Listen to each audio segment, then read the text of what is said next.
It was the mid-1990s, and I was at the old Nucleus Nuance Supper Club on Melrose to see Harry Dean Stanton's band. I loved to hear him play, and we had struck up a casual friendship. One night after his show, we sat at the bar and shot the breeze about life, love, the movies, and while Harry Dean smoked cigarettes and drank dry martinis with a twist, an olive, and an onion, our conversation somehow turned to arm wrestling, and he challenged me. Now, Harry Dean wasn't a very big guy, and he'd had more martinis than either one of us could count. And he also had no idea that at the time, I held a world title in arm wrestling.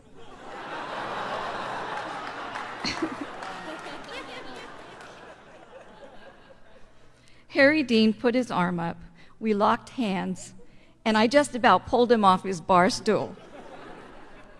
He shrieked, "Dang it, girl! Where'd you get those muscles?" And that's when I told him that I'd been raised on a farm with no running water, with wood stoves for cooking and heat, and how it was my job to draw the water with a pulley and a bucket from the well for a family of 9 every day, and that I'd baled hay and carried in cords of wood from age 9 to 16 too. I didn't think that anything could impress Harry Dean at his age and with all of his life experiences, but my arm wrestling did. I told him about my world title, and we arm wrestled and laughed until 4 a.m. Harry Dean invited me out to a dinner club the next night. When he came to the door of the restaurant to greet me, Rick James came running up from his white stretch limo, shouting to Harry Dean while towering over him, "Mr. Stanton, Mr. Stanton, my mama loves you, Mr. Stanton. Would you do me the great honor of giving me your autograph and addressing it to her?" Harry Dean said in true Harry Dean style, "Son, you don't want my autograph. You want this here girl's autograph.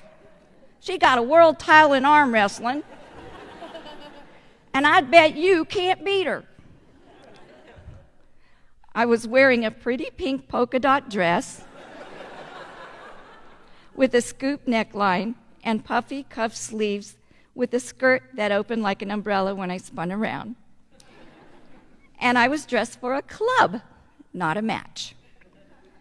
But before I could talk him out of it, Harry Dean had challenged Rick James to an arm wrestling match with me. It wasn't just Rick's cockiness that made me cringe. I'd read the terrible allegations about him and his abusive track record with women.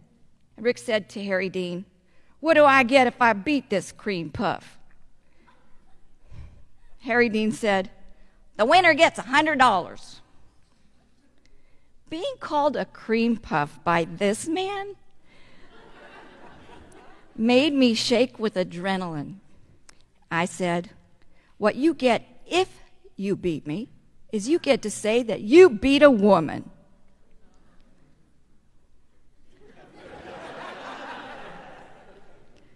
He gave his 24-person entourage a look, and Harry Dean went inside the bustling club to clear a table for the match. The place was packed, and when people saw what was happening, you could hear a pin drop. Nearly salivating that he'd gotten his hero, Harry Dean's, attention, Rick plopped down in a booth opposite me, put his arm up to grab my hand, and when I gripped his hand, I saw his eyes bug out just a little. Harry Dean assumed the position of referee and shouted, "Go!" The crowd went wild, rooting for me to kick Rick's behind. Ooh, and I wanted it bad. After we pulled and pulled back and forth, I took Rick down with a loud thud. He immediately screamed that I had cheated by putting my breast in his hand, which I had not done. Being a lady, I gave Harry Dean a wink and said, "Harry Dean, it's okay. Let's go again, just to be sure." By this time, I knew Rick's lack of technique and where his weaknesses were. Harry Dean shouted, "Go!" And we went at it again. This time, I kept my upper body as far away from him as I could. And down went his hand with an even louder thud. I was the clear winner, and Rick did not seem to know how to deal with that. Harry Dean shouted, "Pay the lady!" Rick pulled his pockets inside out and said he didn't have any money. So Harry Dean went around to all 24 of his entourage and had them pull their pockets inside out until he counted out exactly $100, and he presented it to me. I scooped up the ones, fives, tens, and a 20 and stuck it all in my purse. That's when Rick did something unexpected, unpredictable. He said, "I like you." And he asked if I would honor him by being his VIP guest at an underground dance party nearby. Since he'd lost like a gentleman, I agreed, but only if he adhered to my conditions. 1, I don't do drugs, and I won't do drugs. 2, you don't touch me unless I say you can.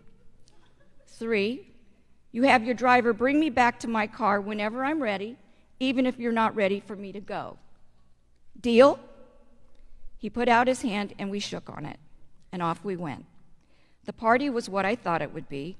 Lots of drugs, half-naked people, alcohol flowing way after hours, people getting their freak on.